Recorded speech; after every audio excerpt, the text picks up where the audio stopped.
We've got 5:30, so we'll go ahead and call the meeting to order, and we'll start with the Pledge of Allegiance. I pledge allegiance to the flag of the United States of America and to the republic for which it stands, one nation, under God, indivisible, with liberty and justice for all. Sorry about that, got to take it off mute. Gotcha. Alright. Approval and amendment of meeting agenda items. I move to approve the meeting agenda items for February 10th, 2021 board meeting as presented. Second. Okay, it's been moved to approve the meeting agenda items for February 10th, 2021 board meeting as presented. All in favor signify by saying aye. Aye. Aye. Aye. Motion carries. Approval of minutes. I move to approve the minutes of January 13th, 2021 and January 20, 2021 as presented. 13th, sorry. Second. Oops, sorry. Second.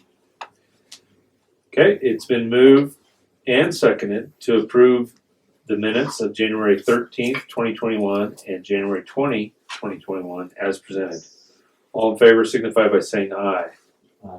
Aye. Aye. Motion carries. And I'll abstain from both those. I don't think I was at either of those meetings. Okay, one abstain. Next up is good news. You guys are up first. Luis, you can talk and I will grab the movie. You want me to stay in the room? You got the camera right there.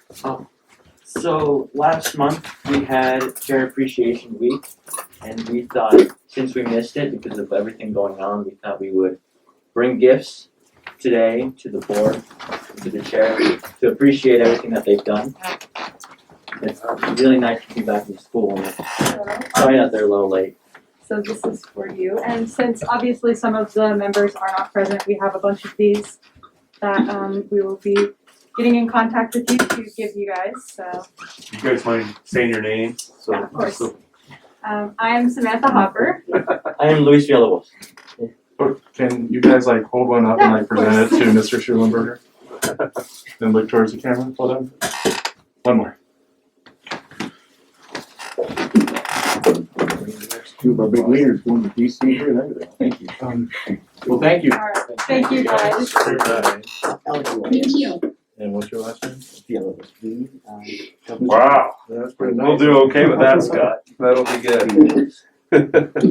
And Yes. We're glad you guys are in school too.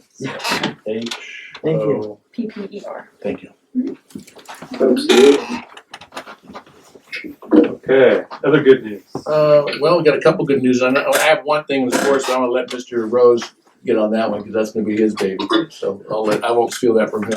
But I will steal. We're looking at the working with Ginger in the Algier Theater. So we have a concert working with our two music teachers are going to be working with her. So we're going to have a thank you to the community. We're looking at an April date, and that way we'll have, depending on where we're at, if we're green or moderate, we will that will be how many people will be in the theater. So we'll go from there. So I want to make sure that I mention that to everyone that so this is going to be a thank you for the community for all the stuff they've done for us. So that we're going to take some of the money from the fires, money and make sure we rent the theater, and also it will help the theater. It will also be able to have some popcorn or something for our kids who sing. So it's going to be a win-win. I'm pretty excited about it. It's a free concert, so just donation only. Any donations will go to the theater. So it will not benefit the school, but it will give our kids an opportunity to perform and show their stuff and their magic. And it will also give us an opportunity to thank the community because we could not do this without them. So I just wanted to make sure that the board know that. I think that's the good news there. Alright. Okay, and then we'll go to superintendent Yeah, report. ready? Yeah, so make sure. Okay. So, superintendent report, Mr. Chairman and board, I sent you an email. This is my draft testimony for House Bill 2023. This is the one that will sunset and actually put in the state formula. So it will go to our committee, and if the legislature lets that go, then it will go to the budget committee, and then the budget committee will actually change the school formula. So this will make sure the Small School Adjustment Act for small high schools will allow, that will continue on. So we'll not be, normally have to spend a lot of time lobbying for that. Every year we lobby for it. In addition, there's the dorm schools. We have 42 kids, not this year because of COVID, but there's 5 districts that have dorm schools. One's in our county, Paisley, so we want to make sure that we take care of them. And what will happen then, that will also be grandfathered in to let them do that. In addition, there's an 8,500 county option for certain counties in certain regions. And like Klamath County is divided into 2 regions. So what will happen now is we're asking to have that amended in there so it'll be up to, from instead of 8,500, be to 9,500. There's a logic to that. So when Lake County grows, then what will happen then is we'll be able to make sure that we always get that small school adjustment. What this is for just for the new board members and the community, is that small high schools, it's not fair when you have to have a counselor and a vice principal, all that, and it's an economy of scale. So this is a way to try to make it equalized to give an opportunity. So it's $500,000 for us. It's pretty huge. So I want to make sure you saw that, and I'll be testifying again, like I said, next Tuesday. Want to talk about the facilities.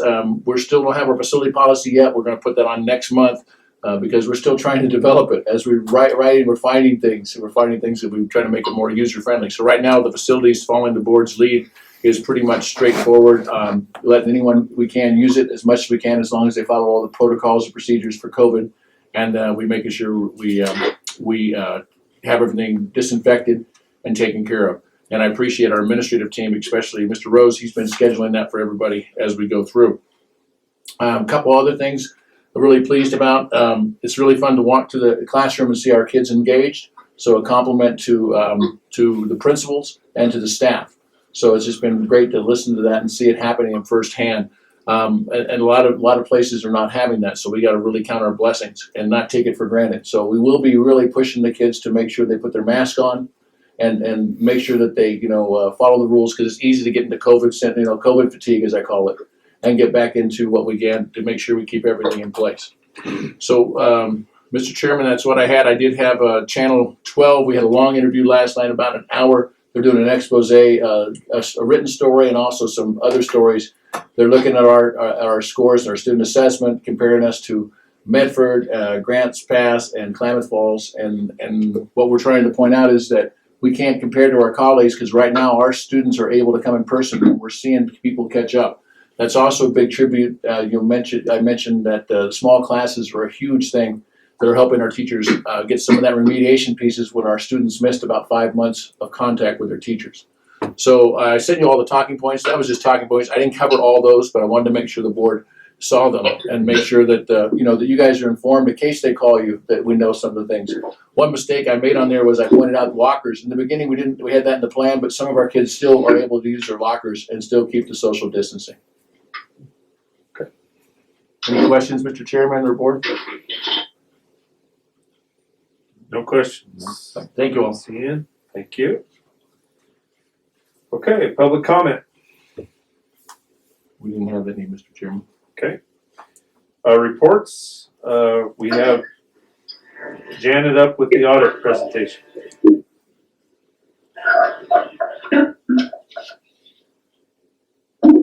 Go ahead, Janet. Okay.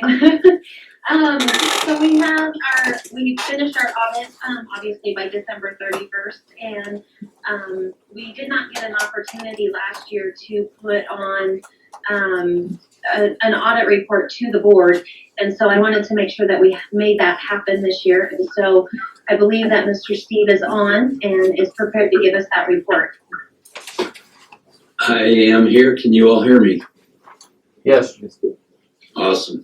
I don't know if you can see me or not, but if you can't, then you're probably better off than if you can. But anyways, well, let's see. So first of all, the audit went very well, both this year and last year. The first year that you do an audit, which was the year before, it's always a little challenging. And in our case, we ended up with all of the Lake County school districts as new audit clients. So there was a lot of extra work for us. And I apologize for the lateness of those last year. This year, things went a little bit better, except that we're all dealing with this COVID thing. So that added some serious challenges, not only to what we do, but obviously to what you guys do too. And when we talk about auditing, one of the things that we do try and address, we are required to address, is issues of internal control. Internal control generally is thought of as those things that we do to separate duties to make sure that the same person isn't recording receipts and making the deposits and handling the cash. Not very easy to do in small districts, but our assessment is that you guys have sufficient enough internal controls that we aren't required to report those to you specifically or to the Secretary of State or anybody else. That challenge with COVID was even more of a difficult assessment for us. We kind of had a little bit of leeway. I think you all understand the challenges there, and to me, for the purposes of filing some kind of report, it doesn't really do any good to report deficiencies that are really not all that significant. What we're required to report are what are considered to be significant deficiencies or material weaknesses, and it's a very much of a judgment call. And so in my judgment, that was something that we don't necessarily need to report on to you. But it's important to note also with internal controls that it goes beyond just the separation of duties. It goes to you as a board, your attitude towards having good internal controls. It goes to the notion of looking at where the risks are and trying to identify ways that you can reduce the risks, not only of fraudulent activity, but of just errors in the financial reporting system. Those are way more common than any kind of fraud. But and then the other two kind of elements of internal controls is talking about the stuff, information and communication. And internal controls is kind of a big deal, and especially with student body funds, is hugely challenging for school districts to deal with the controls that exist over those student body funds. Not because there's bad people, but just because of the nature of those funds and how much cash is being handled, and people that aren't necessarily professional at doing the accounting of that are challenged by that some. The last element of internal controls has to do with monitoring. You can have the best laid plans in the world in terms of policies and procedures for internal controls, but if they aren't happening the way they're supposed to, then that's no good. And the way that you assess that is by doing monitoring. A lot of folks will say, well, so internal controls, isn't that why we hire you as an auditor? And unfortunately, I have to tell you that that is not the case. And we're not internal, we are external. Internal is what you all do to try and make sure that things are handled properly. Again, a lot of yakety yak about internal controls, but it's a big deal everywhere, not just there by any stretch of the imagination. It's a large part of what we do as auditors is try and assess internal controls and help out when things are looking a little bit deficient that way. Any questions about what that is or why I spent so much time talking about it or anything else? No. If not, then, I can talk all night about the audit and the numbers in the report. I had a funny feeling you guys are not really interested in hearing me talk for very long. So I'm going to flip through a few of the pages on this report. Do you guys have it in front of you or available to you? We do. CP board? Yes, I should have it in their board packet. Okay, good. It should be in the board packet, Steve. Okay. Then I'm just going to go through. I got about 10 pages that I have flagged, and try and hit those each rather quickly, but anytime along the way, if you have a question or concern or just want me to clarify a little bit more, just speak up and I will slow down, stop, address any questions or concerns. So the first page that I have flagged is page 2. It's in the management discussion and analysis section.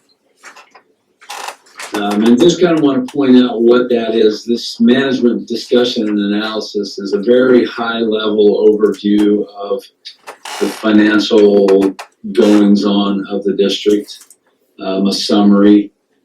And one of the things that can get people hung up is the second bullet point on this page 2 in the financial highlights section. And it indicates that the district's net position decreased by over $1 million. And you might, that could be very disconcerting for some folks, so I just want to address it very briefly. A couple of things are identified in that bullet point that caused that. One is the increase in what we call the OPERS, or more likely known to everybody as PERS, liabilities, those unfunded liabilities that are owed by the school districts around the state and cities as well, for pension obligations, future pension obligations. Those weren't always on these financial statements, and only really in the last 4 or 5 years have they been added. They have nothing to do with your budget or what the fund balances are. And the difference between fund balance, which is what you guys mostly deal with in terms of budget, and this notion of net position is addressed on page 10. And I want to have you turn to page 10 now, if you will.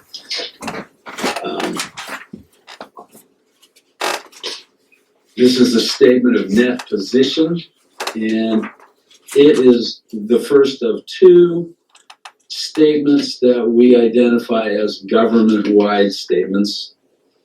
All of the funds are combined into a single set of numbers, and these 2 statements, this statement of net position and the one on the next page, statement of activities, are presented on what we call a full accrual basis of accounting.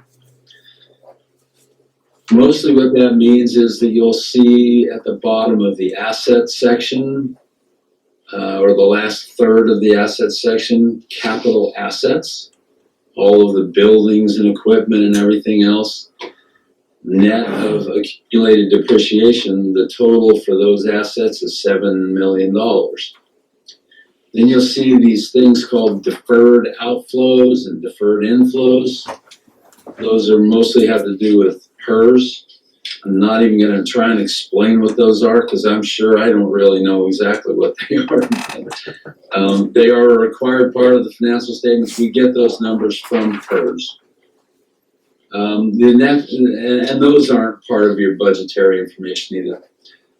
At the bottom of the liability section, net pension liability is the big ugly number, $9 million. And that's the guilty, that number there is part of why the district's net position went down by over $1 million, because that grew by more than $500,000 last year. So between those things, you really see a larger, almost amplified changes in the way things appear. The reason for adding these is that a lot of lenders, which you guys don't have any of at this point, or just barely have a copy release going on, lenders like to see these because they look more like business financial statements that they can make a better assessment, presumably, of how things are, what the district's financial position looks like. But again, it really has nothing to do with what you guys mostly worry about, the budget. Any questions about that? we're gonna be moving towards, looking at bonding PERS with some other districts so we can cut some of this down. Would you think that's a good move? Yes, I do. And the state, I believe, and correct me if I'm wrong, the state is offering some pretty significant matching money to do that. And I would certainly encourage anytime you can reduce your individual liability by any amount when the state kicks in 400,000 or whatever it is, then it's certainly worth doing. You know, that pension liability is one of those things. There's absolutely nothing you can do about it. You're stuck with it. The kind of difficult thing to look at from that, and this is the funny thing about accounting in general, I guess, but governmental accounting especially, when we have to recognize that liability, which is presumably all of the accrued, earned pension benefits that will be paid out sometime in the future. You go, okay, well, so that liability, that expense was incurred when the teachers and the other employees earned their pay and earned that pension benefit. What we don't get to recognize is all of the SSF money, the state school funding money that's going to pay for it, all the property taxes are going to pay for it, all of those future receivables that the district has earned just by being the district. So it's kind of a frustrating arrangement of what we get to recognize and what we don't, but that's the nature of full accrual accounting, and in some respects, governmental full accrual accounting for sure. If it was up to me, I wouldn't even bother with this stuff because to me it's nothing but frustrating. But it does keep a bunch of actuaries very busy, and it certainly keeps me busy trying to make sure we get the numbers right. But the thing I want to make sure and clear about for those capital assets and for these pension liabilities is that they are very much an estimate, those, especially the pension liability, but even the capital assets. For the buildings especially, which is the $10 million number there, what we end up doing there is estimating the original cost of all of the buildings, some of which were built way before anybody was trying to keep track of what those costs were. So the accounting standards say if you don't know what the actual historical cost was, you estimate. So we got that estimate. And then we have the accumulated depreciation, which is an estimate of the use of the value of those assets. So the biggest numbers on that page are estimates. To give you an idea of how dramatic the estimate is for the pension liability, if you would, just for a minute, turn to page 36 in the audit report. Hey, Steve, I do have a question. Okay, good. On the land there, under assets, does that include the ag farm? That's a great question that I do not know the answer to. Off the top of my head, I can certainly, while I'm talking, sort of dive in, look at the depreciation schedule that we have. But I think your number's kind of low then if it is. Well, yeah, that's again the estimate thing and whether how that got valued. Right. Is certainly part of why I bring it up, because it's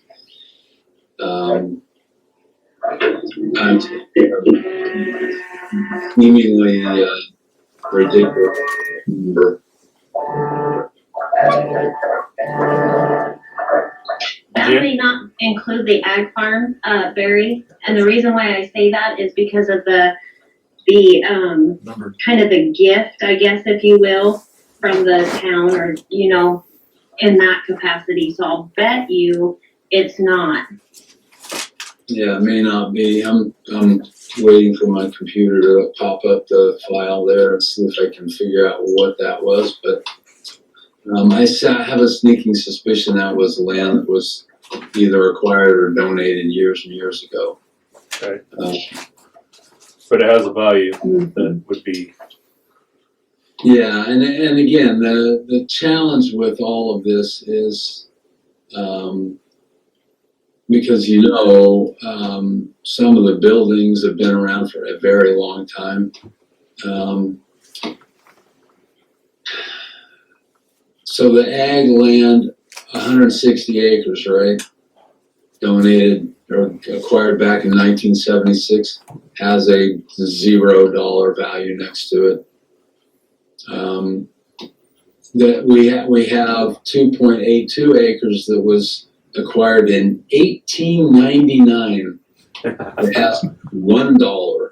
woo, So that gives you some idea just how kind of ridiculous that valuation is. Okay. Another frustration there. A lot of people will tell us the value of all the property based on what they told the insurance company it's worth.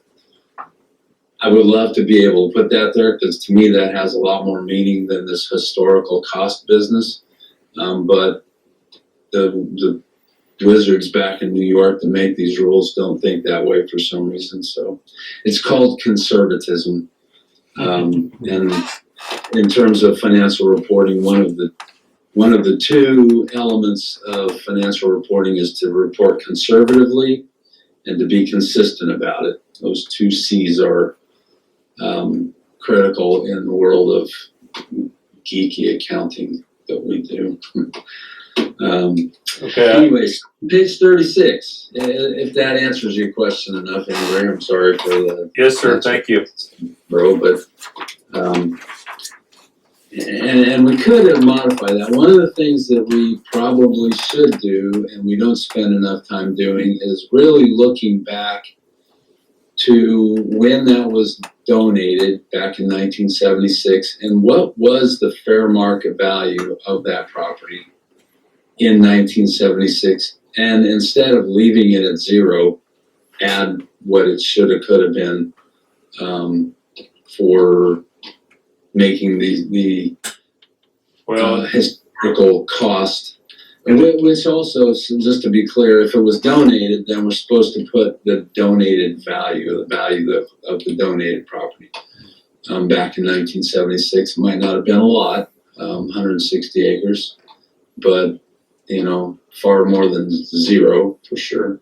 And we've used funding to improve that land, and it's not dry land anymore, it's now irrigated land for a portion of it. So. Right, and so all of those improvements over the years may have gotten picked up in other assets, their building improvements, or not at all over the years. It wasn't until about 2001 when the latest, greatest version of all this financial statement stuff was implemented that local governments were, quote unquote, required to start accounting for the value of their capital assets.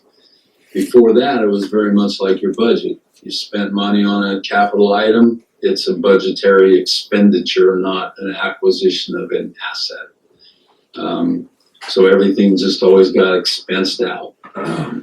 So going back and recreating these lists based on historical cost or estimated, not something that everybody's focused on a lot. So Janet, why don't you get after that this year, okay? In all your spare time.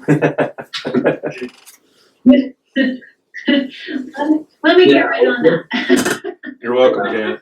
You know, right? It's like, okay, wait a minute. Make my life hard. Yeah. Anyway, page 36, just very quickly, there's a little schedule at the top, the sensitivity analysis. And there's three different numbers there. The middle number is the number that's on the financial statements, 9,300,000. What this points out is how much of a difference in that number it makes if one assumption of the discount rate that is applied to the earnings of the assets that are owned by PERS. If it is assumed that it can be at 7.2, but if it's reduced to 6.2, then the liability would go up to almost $15 million. On the other hand, if it could earn 8.2%, then the liability would go down to 4.6 million. That's a huge swing and a rather large number for a 1% change in earnings. And so that gives you some idea of just how much of an estimate these things are. So, you know, number one, again, you don't have any control over it. Number two, even if you did, I wouldn't put a lot of worry into it. So unless you guys have more to think about on that, I will jump to the next page and try and get through the rest of this as quick as I can. And also, by the way, if you ever get tired of hearing my voice and you've heard enough, just say so and I'll shut up, okay? You're doing great. Okay.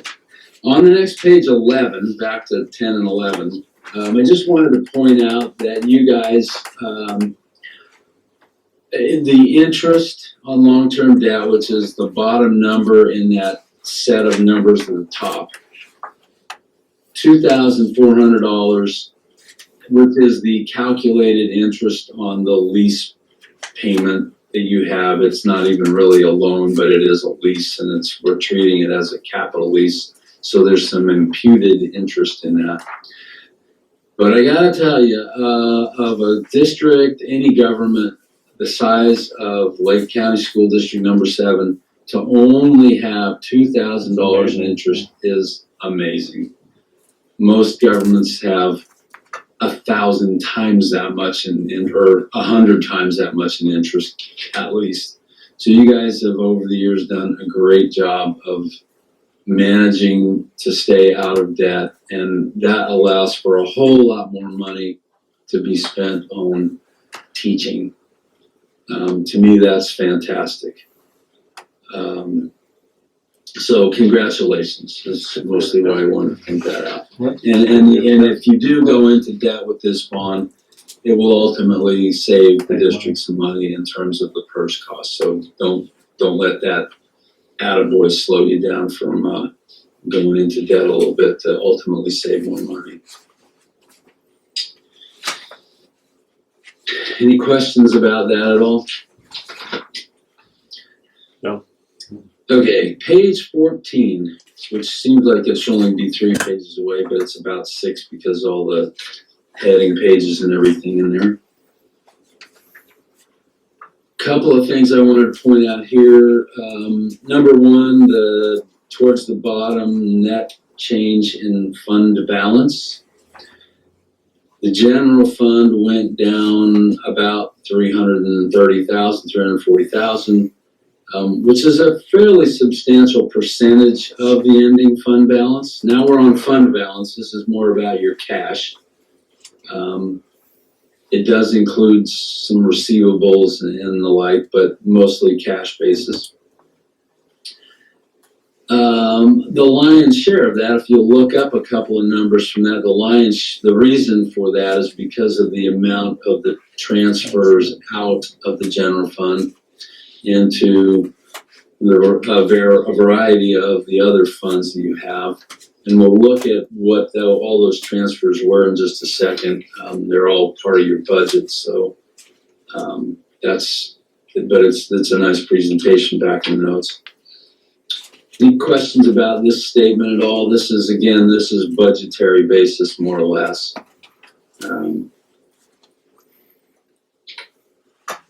If not, then page 28 very quickly is the schedule showing the depreciation for the capital assets. I just wanted to point out how much depreciation was reported there, and down at the bottom of that, $257,000. That's another reason why the district's net position went down by 1.3 million. You may see in the additions column, Under assets being depreciated, $1.7 million of buildings. Most of that was coming from construction in progress from the years before, so there wasn't really that much spent on completing that project in 1819, or rather 1920, but in previous years. And we had $1.3 million deletion in construction in progress. Most of that just gets moved down to the assets being depreciated. All right, let's see. So then if you go to page 46,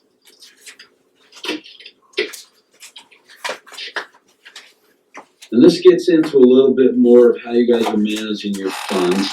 This schedule shows all of the receivables due to, due froms in the financial statements. All of those funds with a due to other fund amount are funds that were negative in cash. And so we quote unquote lend for the financial statements. We can't show negative cash, so we show borrowed money from the general fund. So this due to, due from thing is there. But most significantly, of course, is the cafeteria fund. You guys probably wrangle over that fund all the time. It is a fund that has negative balance and has for at least 2 years, and I suspect for at least 20 years. One of the challenges with fund accounting is that technically funds shouldn't have an ending fund balance of negative, or there should be a plan to get that fund out of the negative. It would require a fairly substantial extra dump into that fund to get it out of negative. The rest of those funds mostly are just because we're on a cash basis.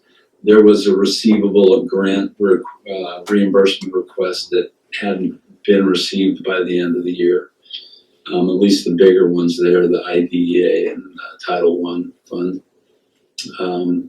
So most of those are not really a big deal because you guys are on cash basis. If you were not on cash basis, or what we call modified cash basis, we would show a receivable for the same exact amount as the negative cash, and the fund balance would be zero. But a lot of those funds have negative balances that exist because of the modified cash basis that you budget by. Any questions about that or comments? It's a challenge. The next page has to do with the transfer amount that you saw on the fund financial statement, the revenues and expenditures. And this shows where all the different transfers that you guys budgeted went to. Big chunk of that went to the athletic fund to support the athletic department's activities. Cafeteria fund did receive $70,000 last year from the general fund. Wasn't enough to keep it out of the hole, but that's kind of your commitment at this point to keeping that fund in any worse shape than it is.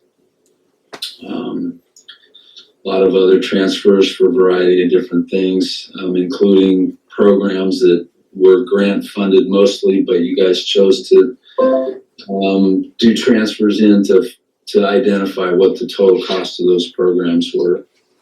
Which is good, actually. You know, Janet and we talk about the notion of those as being transfers. A lot of times other school districts will pay for the balance of those kinds of programs out of the general fund without ever identifying what the total program costs. And it's not very clear. This makes it much more clear. And once I realized how you guys were doing that, I really was impressed with the notion of how you're doing it, why you're doing it. It gives you and when you look at it this way, it gives you a more clear picture of some of what the extra cost of those programs are. So, you know, as long as everybody's on board with all that and you know, the consensus is keep doing it that way, you certainly won't have any complaint from me about it. Any question about that at all? I'm just about done, you guys. You're looking like you're falling asleep on here. In fact, I can stop there. I did have a flag on the food service fund or the cafeteria fund, but I think I talked about it enough. It ultimately has an ending fund balance cash basis of $148,000. That's reduced a little bit by some of the receivables and the inventory that exist as part of that modified cash balance. So that is my report. I'd be happy to keep talking if you really want me to, but again, I think all in all, you guys have a great staff there. Janet does a great job. It is a very challenging job that she'll attest to. Tons of different reports that she has to keep up with. Probably a ton and a half of interruptions in a regular week, right, Janet? Just to keep your at least, yeah. And then when you have the auditor annoying you with silly questions all the time, it's even worse. So, but no, I kudos to Julie. Yeah, she does a great job. You know, that's not to say that we didn't have a few journal entries to get things squared away. We do almost everywhere that we audit, and that's only because we're auditors and not just geeks, but mega geeks. So we get those journal entries right. We try and get things as right as we can. These financial statements are not perfect, no matter how hard we try. But what our report does say is that they are, or indicates, is that these financial statements are without material misstatement. And materiality, the definition of that is that you wouldn't change your decisions about anything if there was an immaterial misstatement, and you would if there was a material misstatement. So we're saying that there might be a couple of misstatements in here, but they're not going to change your decisions about anything if there were some, or there are some. If that makes any sense at all. Anyway, thank you for the opportunity to do the audit. And thank you all that are on the board for serving your community. I have a sneaking suspicion you don't get thanked very often for that. And I'm pretty sure that you don't get paid nearly enough for what you do here. So We could double your salary. yeah, you guys double your salary. That's the way to do it. And I'm not talking to you, Janet. Okay, just. Well, Steve, I'll just say, Dang it. Anyway, thank you all very much. Any other questions or comments? just a comment, very professional report. Appreciate your time taken with us to explain a few of those items today, and we certainly appreciate that. On a personal note, we recognize your last name for those of us that have been here in Lakeview. We had some Tuckshires go through Lakeview High School. Did you have any relation here? Well, none that I'm aware of, but it's a strange enough name. You'd think I would know about that, but Okay, well maybe it was spelled just a little bit different. I'm not sure. well, that's possible too, because when you see 5 consonants together all in a row, and there's an X in the middle of it, you kind of start wondering. Yeah. Anyway, All right. You guys take care. Have a good night. Be safe. Thanks, sir. Thank you. Bye-bye. Thank you, Steve. Thank you, Jen. Talk to you later. Okay. Thank you. We'll continue on then with our report section, and we'll go to building reports with principals. Who'd like to go first? I can. The elementary school in January, we moved the daycare down to 80 Hay, and we're smoothing out that process. Janice Heigl was here from, as a math consultant. She's paid through House Bill 3499, and we worked on interim assessments with our teachers. In the event that we don't give the Smarter Balance test this spring, we want to measure how our students are doing and want to keep that test in front of them. If we do not put some kind of test in front of them, they may not see it for up to 2 years because we did not test last spring because of COVID. We held 7 different assemblies to keep our cohorts as pure as we could the end of January. Winter benchmark testing is completed through Easy CBM, and the response to intervention meetings have also been completed. New interventions will begin February 16. And just a reminder, these are interventions provide reading and math to targeted students. We look at them and put them into colored groups by red, yellow, and white. And then we take and try and serve the 20% to 25% in red and yellow with targeted, very specific skilled interventions in math and reading. They get those approximately 30 minutes every single day. We are starting to do some initial planning for next school year, looking at some curriculum and some staffing and how we can do things a little bit differently, especially in our title programs. We had Chairman Schulenberger with us for lunch to kind of look at our lunch process during COVID as well. And then February 18th, we have new teachers. I try and do a couple sessions a year where they give me a list of teachers they would like to watch teach, looking at their classroom management, curriculum delivery. So we have that scheduled on February 18th. That's the second session of that. And then we have a classified training with Mr. Carter February 24th. And then we will be doing training for those interim Smarter Balance assessments, for grades 3 through 6 on February 24th. And then Janice Heigl will be back here as our math consultant, paid out of House Bill 3499 grants, March 16th through the 18th, right before spring break. As far as you might see a couple fundraisers out in our community with our kids. We're going to go ahead with Easter candy sales, with asking our students to just sell to their family and close friends with no door-to-door. And the same thing would be happening with the union students doing a raffle versus our spring carnival this year. I think that's about all I have. Any questions? What would the union money go towards? They're going to donate it again to the library, to building library books. They've weeded out most all of the older library books, and they're in pretty good shape that way. They're just building now on new titles that the kids would like. Great. Thanks, Susan.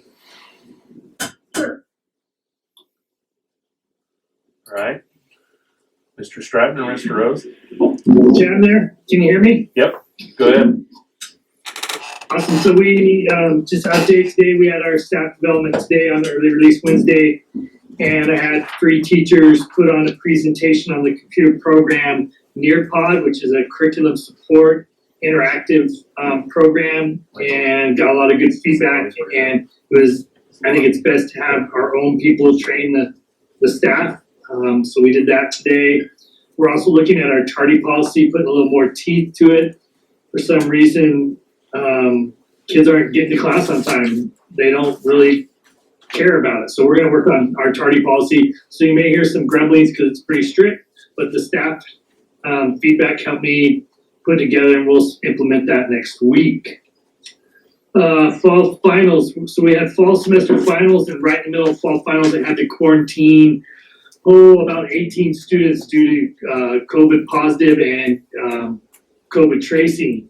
And I had a teacher tell me today it's been the longest finals week ever, and it has been. We still have a few kiddos still taking their finals. Been working with them, making time after class, after school.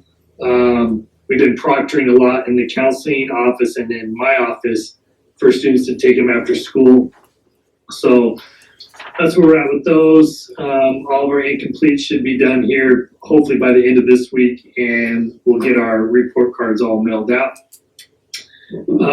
I've started posting job openings. We actually have a handful of teacher job openings, and in the last 2 weeks, I've registered us for 2 virtual job fairs. I don't think we'll have any face-to-face job fairs. We're gonna try virtual job fairs. Didn't have much luck with those last year. Mr. Rose and I sat and looked at a computer screen, I think twice all day long, and got 0 hits. So I've been pretty picky on these, mainly looking for ones that are truly teacher job fairs, and not doing any of the big city job fairs. But currently I'm registered for Eastern and Southern. I've talked to Chico too, and I might skip out on that one because it's not a teacher job fair, but we'll see how that goes. Honor Society, our Honor Society did a recruiting blitz right after Christmas break, and I believe they invited 2 or 3 juniors and I think a handful of sophomores, and so they're upping their numbers, so I'm pretty excited about that group and getting that group going. And we're actually looking at how we can still have our dodgeball tournament and meet COVID guidelines. So I'm excited about that and thinking outside the box. And another group that's pretty active still in our school, even though we're in our current state, is our FFA. They actually went on a field trip 2 weeks ago to Running White, and they went ice skating. And I'm pleased to announce that the Johnson family and the Stratton family, their kiddos know how to ice skate. I don't know how that happened, but hats off to the Johnson boys and the Stratton family for ice skating. And also doing some online competitions with FFA. I know today they were working on their proficiencies, and we're getting ready to do our district competitions. And I'll be curious to see how we can get that done with it all being online. And then my last thing is I gotta give a huge shout out to my staff, all staff, teachers, certified, classified, our paras, our janitors, our cooks, because every day they're showing up and they're working with kids and they're putting their smiles on and they're putting their best foot forward, and it's been hard, really hard. We're totally working in a different era, a different time, and things that used to work aren't working, and we're coming up against new hurdles, and they're still coming. I've had the opportunity to talk to other principals and teachers online in meetings and talk to other parents and teachers and staff members at sporting functions, and we're very fortunate to be where we're at, and it wouldn't be without our staff. So I just would like to say a huge shout out to our staff at Lake County School District number 7 for being here for our kids. And that's it.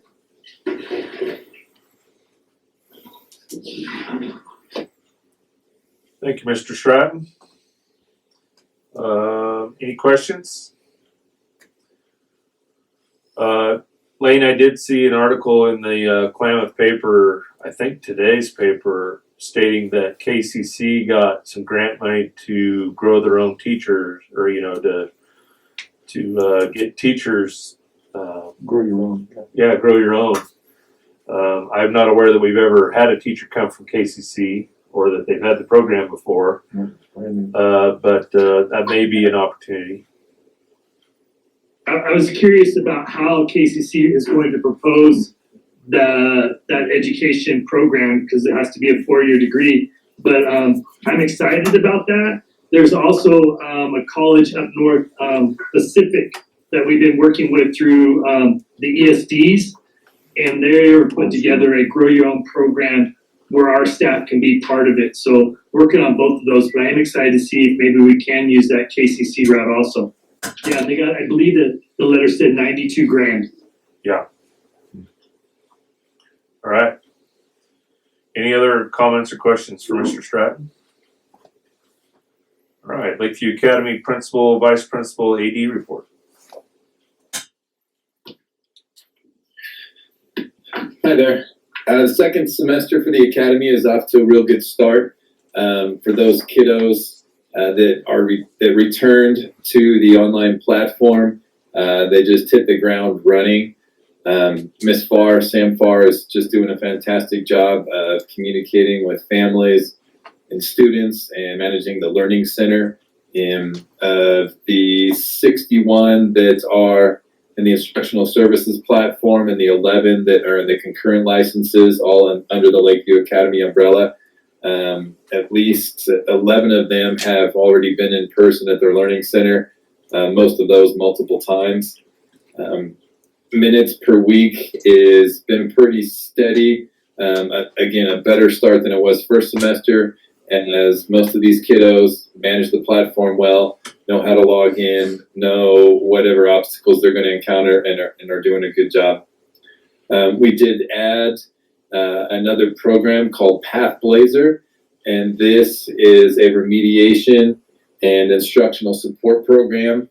And so this program is used to provide a remediation math class or ELA class to specific students depending on their past history and where they have weaknesses.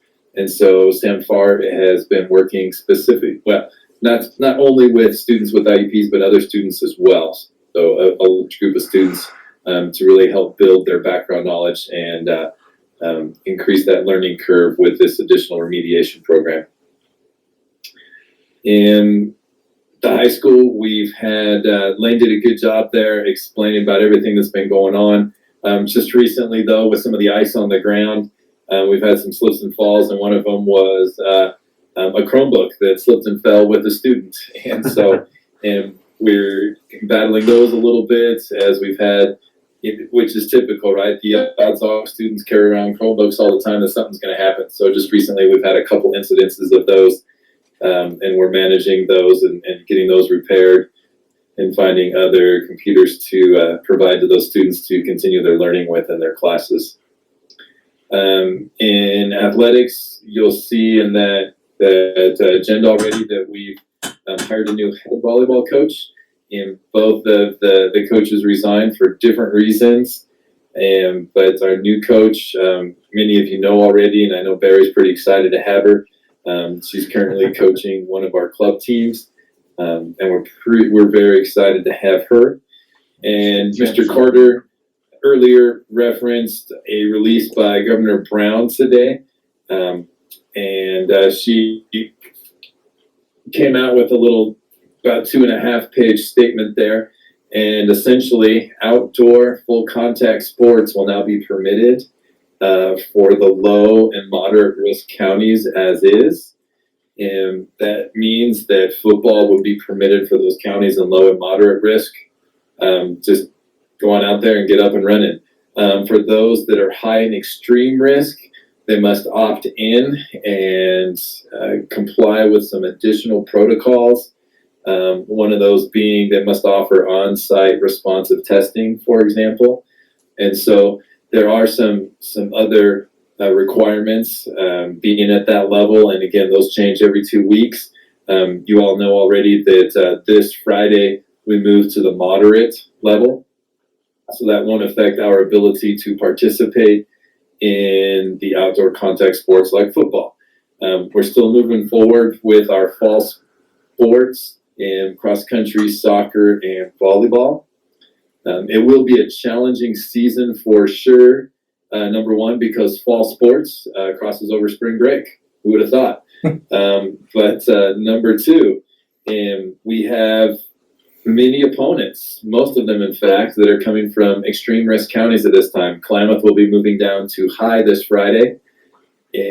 But there will be some opponents when it comes time for them to host us. They may not be able to host us in volleyball, for example. And so I've had probably about 2 AD meetings a week the last 3 weeks, either at the state level or the district level, as we work through things. But I have a feeling it's going to be pretty fast and furious. And I'm going to thank Janet already for working with the bus drivers and helping us as we need to reschedule when those times come. Well, it sounds like we're going to have a lot of home games. Works for me. That would be very nice. Yes, and I've been trying to convince Glide and Rogue River and Ivy just to come over twice this year for all the games. We'll feed them, baby. Bring them over. Good report. Any questions for Mr. Rose? Okay, Special Education Director report, Ms. Chavez. So tonight I was going to visit with you guys a little bit about the Oregon Health Survey. So this year it is called the Oregon Health Survey. Last year it was the Oregon Teen Survey that we put out, and it'll be grades 6, 8th, and 11th. And I'm currently working with the building principals and the building counselors to have the survey proctored. We had to pick a 2-week period of time, so we chose April 5th through the 16th. We get those results back the end of August, and then at your guys' request last year, I'm going to hand out those reports ahead of time so you can look at them before we bring it to the board and have a discussion. And then we'll present that, usually we present that about October, and but you guys will get to look at that ahead of time and go from there. It's a good data. The hospital uses that data. Oregon Healthy Schools uses that data. So it really helps us in making some decisions for our kids and families throughout the community when it comes to wellness. Is there any questions? Okay, that's all I have tonight. All right, thank you very much. Financial report, Janet. Okay, well, so I know you guys are sitting on weighted seats since we just went through a whole big thing of financials, but I'll keep this one pretty brief so you guys don't get too bored. I believe you have the set of the financials. This is through December 31st. And so we'll start out with the revenues. Projected we should be about 63%, and we've actually collected 65%. Local resources finally took a shot up to about, we're almost 84% collected, which is all of our property taxes. And then of course our state sources, that stays pretty consistent with about halfway through the year at 57%. And it looks like our month-to-date revenues is favorable. In the month of December, we're up by about $136,000, which is mostly your property taxes, is where we've seen quite a big jump there to us. Any questions on the revenue? Okay, moving on to the expenditures. Overall expenditures, we thought we would be about 35%. We're actually at 36%. That has to do with your salaries and your benefits. Of course, we've kind of had this discussion all along that we've added personnel with the COVID situation that we are in. So we're right about 44%, almost 45% with salaries and benefits. And also the other thing that I noticed that going and doing our budget again for a supplemental for this year, I noticed that the PERS for the retirees, we didn't do very good about making sure we had those included. And so we have quite a few of those retirees that are actually working for us, which is great, except for we're still paying their PERS. So we're kind of sorting that out. So that's going to be within that Benny section. Other objects, anything outside salaries and benefits, consumables, durables, etc., we're about 31%. So we're being very conservative, very cautious about what we need, with still making sure that we get teachers satisfied and the things that are required, and doing a lot of shopping around. For the month of December, we are up over our plan, which is meaning that what we budgeted, we're up about $89,000, which in the month of December, which has a lot to do with our salaries and benefits. Excuse me. Any questions on that? Okay. So moving on into just some of the year-to-date revenues. I just wanted to bring this up. This isn't included in your deal there. We're about 65% of our annual budget. So this is year-to-date, July to December. Compared to last year, we were at 62%. So we're above a little bit there. The expenditures, 36% of annual budget compared to 39.3% year-to-date last year. So we're a little bit under there this year versus last year. Just a little side note. This is really tiny writing, and I apologize. In December, our general fund was sitting at about 3.5 million. So far, we're looking okay. I mentioned that we're still working on that supplemental budget. About the time I think I got her licked, I have another scenario that gets thrown at me. So I apologize. My goal is to have that approved in March, and we're getting closer and closer. But I did notice that, we got quite a bit of funding from the ESSER, which is your federal government, the GER, and then this new one, which came out maybe 2 weeks ago, and it's going to be about $737,000 from the feds. So that's going to actually help our ending fund balance at the end of the day, which you can see there's about 500,000, which I don't like to be there. And so we're working those details out to satisfy that, but we'll be sitting in a little bit better shape at June 30th of this year. Any questions? Seeing none, thank you, Janet.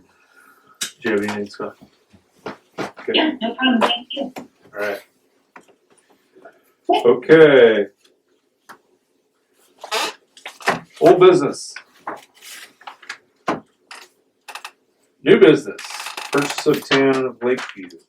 Yeah, so I have a proposal into the board that we look at buying the old Sunshine Center. You've seen that proposal. What we're working on there, if the board approves that, then we will continue to look for grant funding all the way around and open it up and make sure it's for the entire community. Serve daycare, which we think is a very big need. Okay, I think we've had a fair amount of this. It's in the paper this week, and but we've certainly had lots of discussion off board, but one-on-one with Ms. Carter. Or do we have a motion? I'll do a motion. I wonder if the motion should be a little more specific, because it looks like we're approving to purchase the town of Lakeview. Yeah. That's a good deal. Yeah, I know, wow. That's a great deal, I'll take it. Yeah, It's pretty ambitious, but I'll let you, Annie, make the little addendum there. Okay. I move to approve the purchase of the town of Lakeview property, also known as the Sunshine Children's Center, by Lake County School District Number 7 as presented. Do we have a second? Second. Okay, it's been moved and seconded to approve the purchase. The town of Lakeview property, also known as the Children's Sunshine Center. Sorry. By the Lakeview School District Number 7 as presented. All in favor signify by saying aye. Aye. Aye. Thank you all very much for Aye. that. Motion carries. Okay. Seismic assessment, TAP grant. So it's a $25,000 grant. Janet did a great job getting this going, and what we're looking for there, if we get this, then what we will do is go for, $4.5 to $5 million seismic grant to get the high school, gymnasium, new roof, and all that area through there, and get that all seismic retrofit. So we'll get new windows, new roof, and all that stuff, and make the wall safer. But this is a grant for $25,000. That just helps us get the study to see how much it would cost, just so we go out for a bid. Okay, but I just always want to make sure the board knows. This sounds great. Okay. I move to approve the seismic assessment TAP grant application as presented. Second.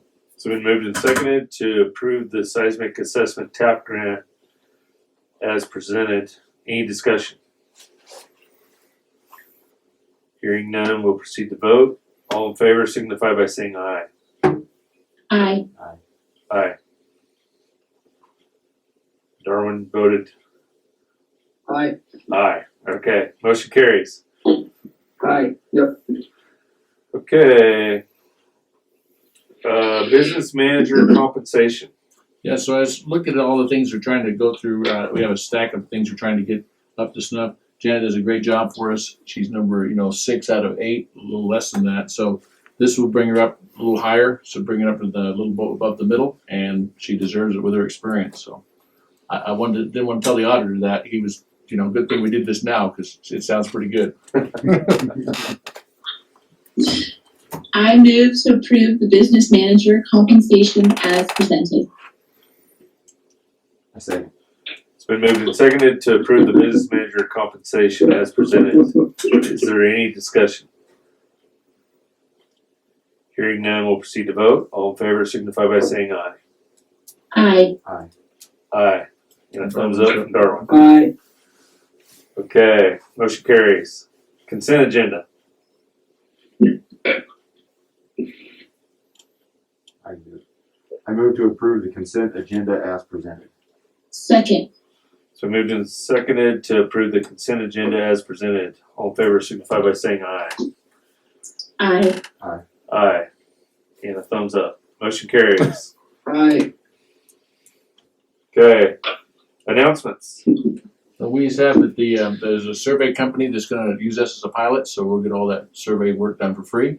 So I'll have more information coming to you on that, but I want to make sure you let them know. And then what they're hoping to do is that we use that same survey company when we did our plan for COVID. So that company will break it out and dissect the information and bring it down so we can able to make better decisions.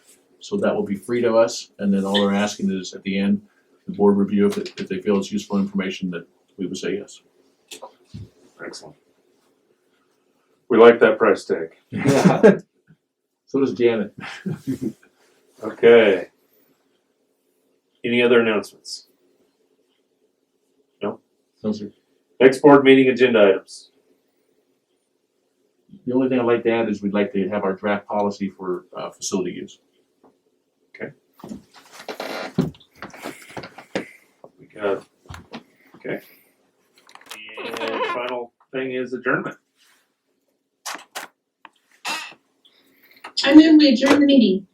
Second. It's been moved and seconded to adjourn the meeting. All in favor signify by saying aye. Aye. Aye. Aye. Motion carries. Meeting is adjourned.